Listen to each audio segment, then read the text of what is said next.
حضرت علی رضی اللہ عنہ کی پیدائش، اسلام لانے، جنگوں میں شرکت کرنے اور خیبر کا قلعہ فتح کرنے اور رسول اللہ کی وفات سے لے کر آپ کی خلافت اور پھر آخر میں اب کی وفات تک کے حالات پر مختصر اور جامع ویڈیو۔ حضرت علی رضی اللہ عنہ، جنہیں تاریخ اسلام میں اسد اللہ، اللہ کا شیر کے لقب سے جانا جاتا ہے، کی زندگی کے ابتدائی ایام بھی انتہائی دلچسپ اور روح پرور ہیں۔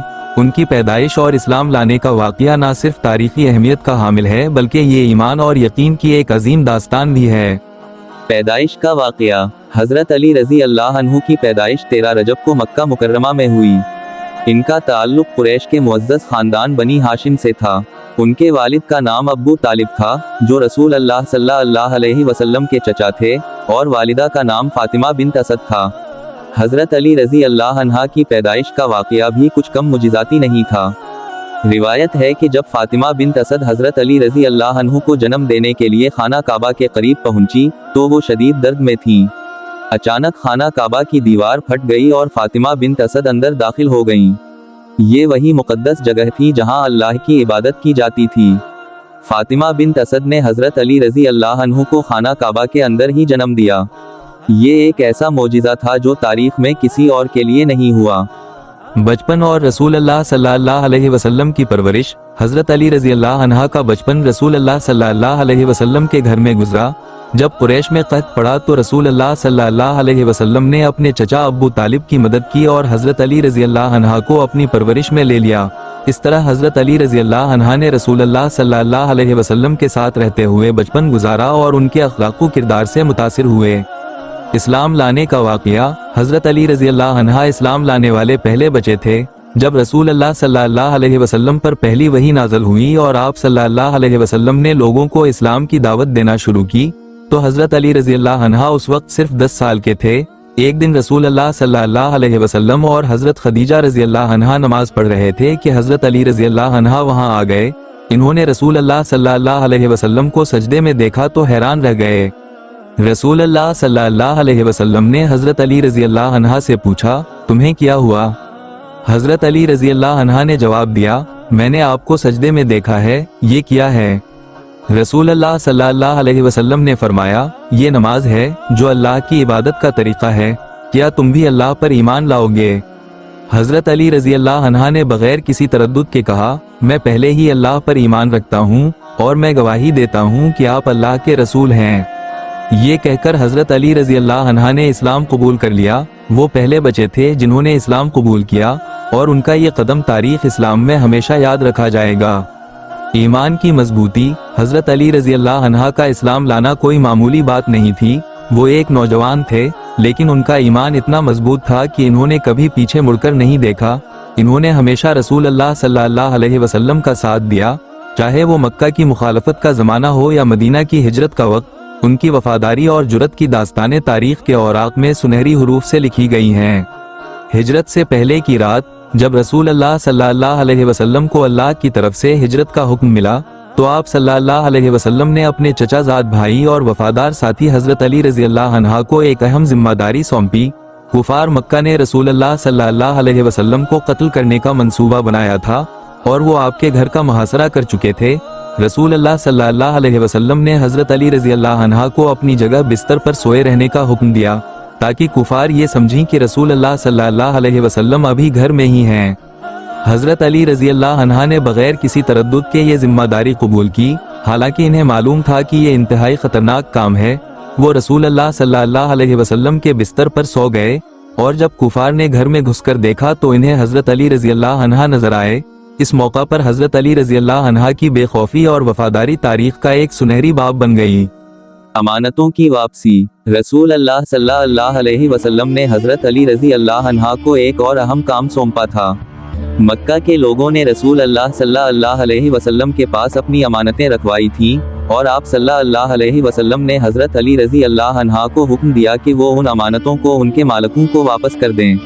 حضرت علی رضی اللہ عنہ نے یہ کام بھی انتہائی ایمانداری سے انجام دیا، حالانکہ اس وقت مکہ میں ان کے لیے خطرات بہت زیادہ تھے۔ ہجرت کا سفر۔ جب حضرت علی رضی اللہ عنہ نے امانتیں واپس کر دی تو انہوں نے مدینہ منورہ کی طرف ہجرت کا سفر شروع کیا۔ یہ سفر آسان نہیں تھا کیونکہ کفار مکہ مسلمانوں کو ہر ممکن طریقے سے روکنے کی کوشش کر رہے تھے۔